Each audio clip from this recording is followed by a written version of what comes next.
This is the official post-event press conference for EFC 48, live from GrandWest, Cape Town. Well, that was a lot of fun. Thank you to all the fans that came out and rocked GrandWest tonight. That was a fantastic atmosphere, and congratulations to all the athletes.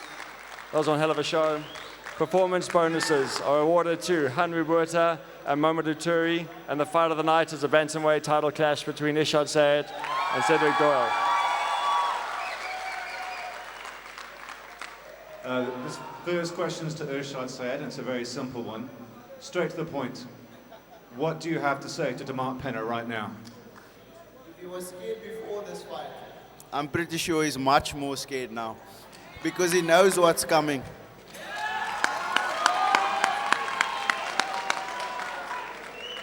Just to follow up on that, Kara, can you comment on a fight in the future between the two? There's no question that that is the fight to put on in the bantamweight division right now. You know, DeMart was up and down whether he wanted to do it or not. Recently he said to me he'll do the fight wherever, whenever, let's get it done. So that's the fight we're going to put on, maybe back here in Cape Town, or if, let's see what happens. A question for Donnie. Donnie, also simple and to the point. It's been a long road for you to the title. How do you feel tonight? Yes, you know what, I feel so good. I still got Vaseline in my head though.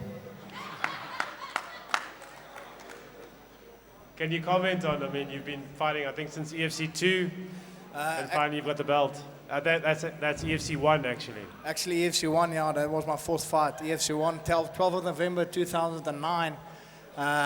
Yes, I've been in 3 weight divisions, middle, light, heavy. But yeah, coming back to the fight, Brennan had a lot to say to on Facebook. That's why I had to break his jaw. Sorry, guys. Hi, just a question to Don. Don, obviously the switch of camp looks like it worked for you. You looked a lot more decisive than we've seen you in some time. What's next for you, and who do you want to face next? Yeah, definitely the change of camp has it's changed a lot in terms of my performance and my mental side of the game. I'm surrounded by the best fighters on the continent. I'm just the average of the guys I surround myself with, and and you know, like I'm prepared to fight anyone. There's been a little Brazilian punk that's been talking a lot of shit. Excuse me. You know, if he wants to step up and get hurt, he can do that. Otherwise, I'm ready to face anyone. There's a bunch of good lightweights. Whoever's ready to fight, they'll get their turn.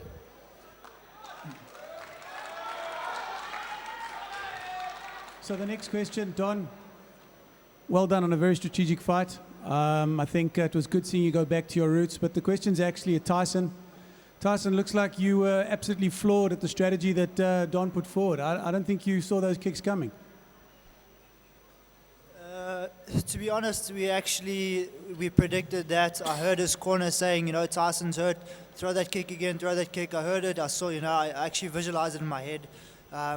But for some reason, I waited to take the shot as opposed to, like, you know, breaking that momentum that he built up. You know, congratulations to him. It was a good tactic, and you know, had a good team and a good corner there. Well done.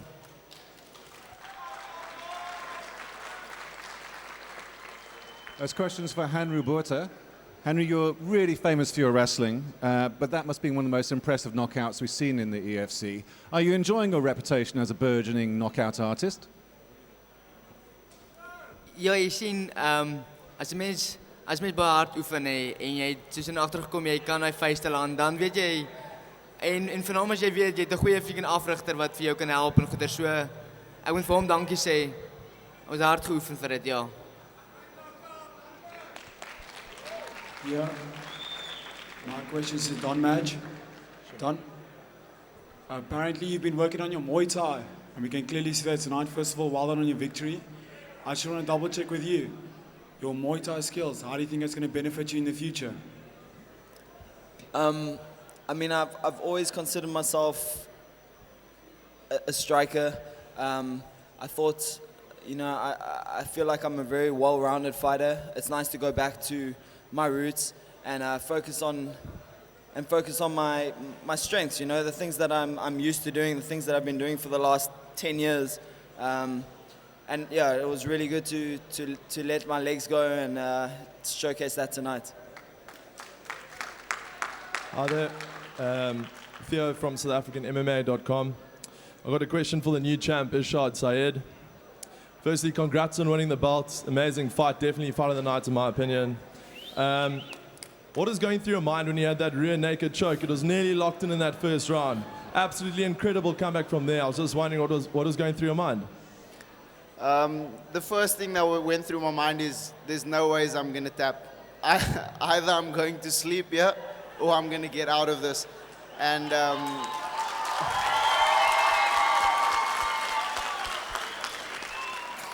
that's something you can't teach somebody. You either have that fighting spirit or you don't. And I think I showed my fighting spirit tonight. And yeah, it was a great fight and I had fun out there. So thank you, everybody. Thank you. My question is for Cedric. Cedric, you fought a hell of a fight. I mean, just looking at both of you, you're both marked up pretty good. What are your thoughts on how it went down? You seemed to kind of gas in the third, but you were really competitive the whole way through. Can you just talk us through it? Yeah, no excuses. Earshot's the champ, and you know, he's the interim champ or whatever. But you know, everything didn't go as smooth as I would want it to in my weight cut. My car broke down and I struggled a bit with that. But no excuses. Earshot's the champ. I'm here in Cape Town. I'll go to Newlands tomorrow, watch the Stormers smash the Reds.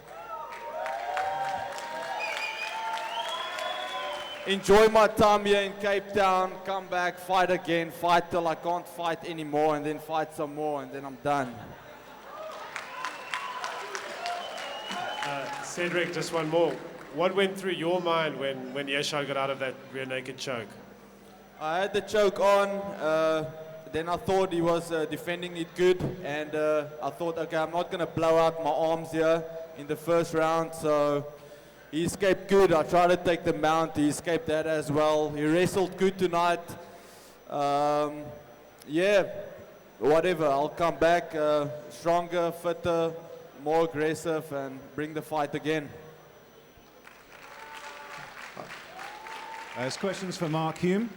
Mark, you had your opponent rocked in that second round with a really fantastic head kick, but you didn't go in for the finish.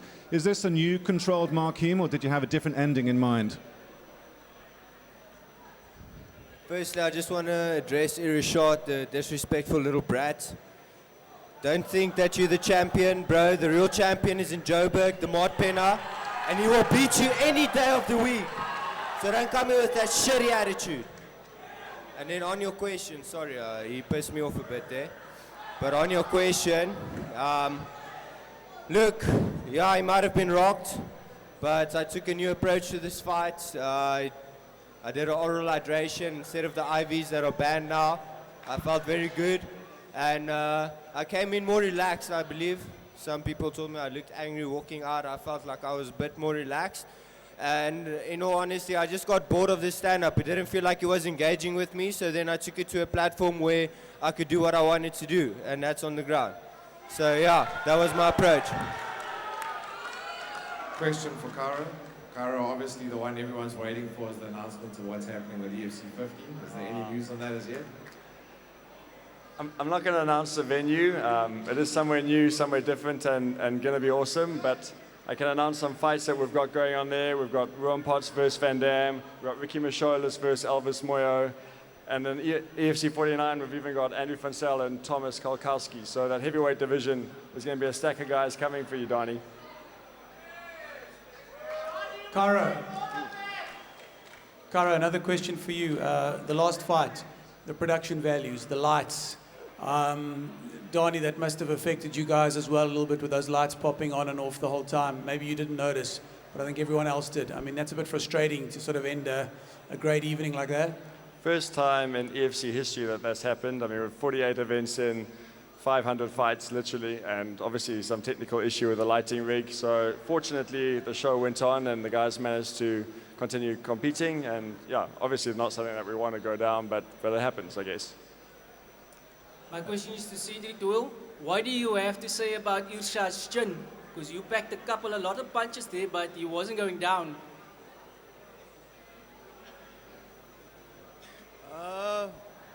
He's got a tough chin.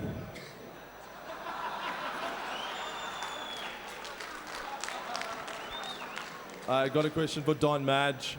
Here we go. Impressive performance tonight, my man. Well done. I was just wondering, can you pinpoint what part of your game has improved since your move to Fight Fit Militia? To be honest, there's not any area of my entire game that hasn't improved since being there. And I mean, I've only been there for 2 months. You know, I think the best is still yet to come. But I'm not growing as an athlete. I'm growing more as a man. I'm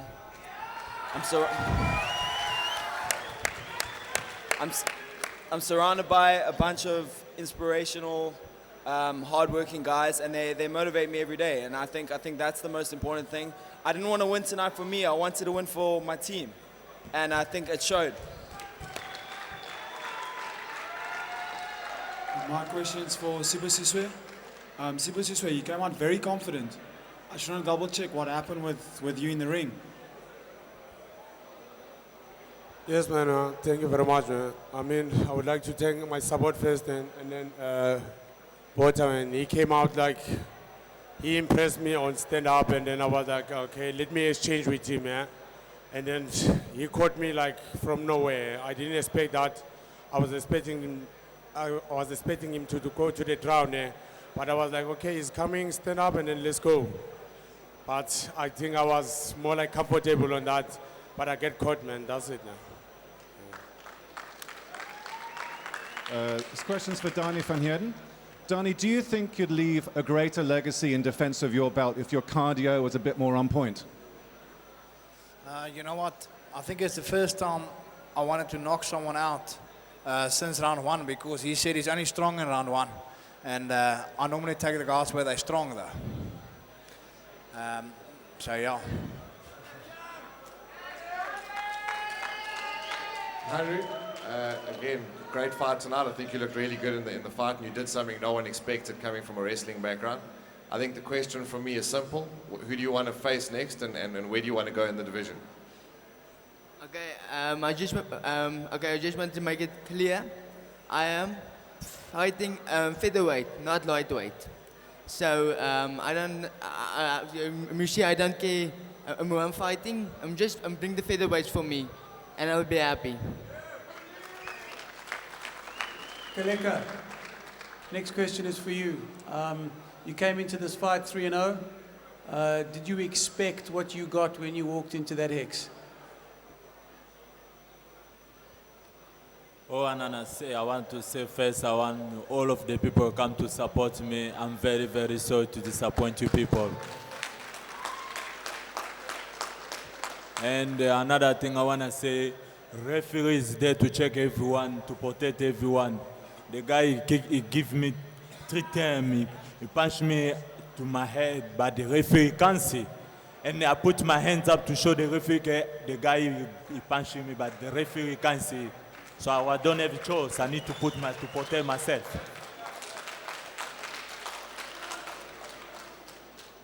This question's for Sibu Mdoku. Sibu, you're one of the most entertaining fighters in the EFC, but you've taken quite a few nasty knockouts now. What needs to change just for your general health?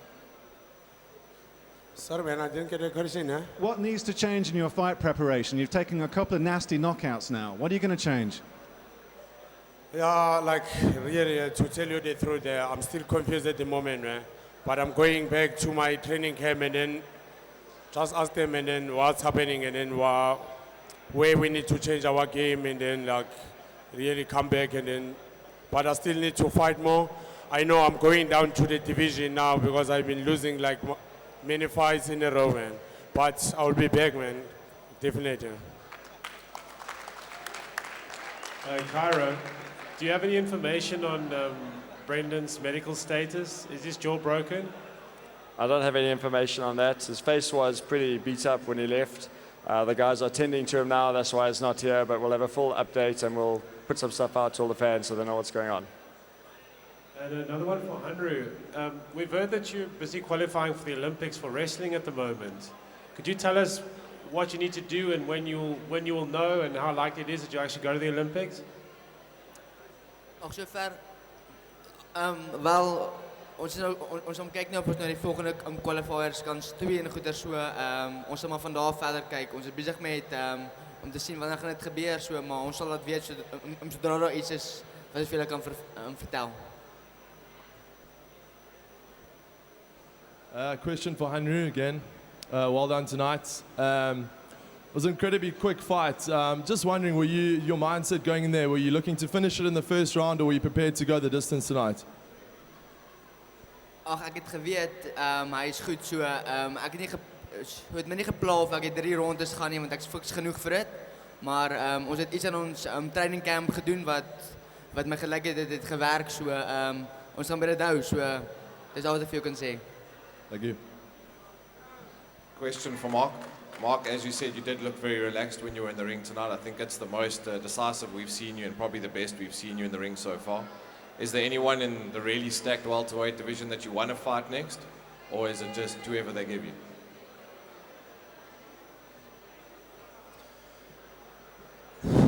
I'm going to tell you like this.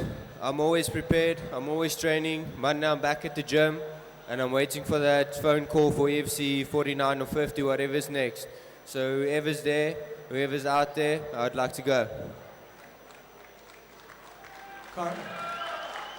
Caro, probably a question from the fans. 11 fights on the card, 5 first rounders. Probably not the greatest spectacle in terms of guys coming down and really getting to see some long fights. I suppose the spectacle of being 45 seconds or 49 seconds, a couple of those in the future. What are we going to look at to try and make the fights go a little bit from a fan perspective? Oh, geez. I mean, some fans want them to go longer, some fans want them to go quicker. I thought tonight was awesome. I mean, there was big finishes, big knockouts, good submissions, long fights, there was everything. I thought this was a great event, and the fan atmosphere in there was crazy. I loved it. I thought it was awesome. Cara, it's probably the last question of the night. We have EFC 49 in Johannesburg in about 3 weeks' time. We have JP Kruger returning against Yannick Bahati for the middleweight belt. What else can we look forward to on the 13th of May in Johannesburg? Oh, we got Andrew Van Zyl versus Thomas Kalkowski and Brendan Katz versus Wesley Hawkey. So, I mean, there's going to be a stacked card coming. Graham's got a lot of good fights that he's going to be announcing in this coming week, so it's going to be good. And then we look forward to EFC 50 after that. But guys, thank you. Thank you to Cape Town. Thank you to GrandWest. And we'll see you all on Friday the 13th of May back at Carnival City. Good night. EFC 49. Prepare for universal warfare. South African favorite JP Kruger returns to the Hexagon looking to claim the vacant middleweight title. But the British behemoth Yannick Bahati will do everything in his power to stand victorious. It's Kruger versus Bahati for the EFC middleweight title. A rivalry is set to reignite as the show-stopping Joburg native, Brendan Katz, seeks redemption against Durban bad boy Wesley Hawkey. Plus, England's Joe Cummins goes head-to-head with Zimbabwe's Themba Karimbo. EFC 49, Friday, 13 May. Tickets and broadcast information at efcworldwide.com.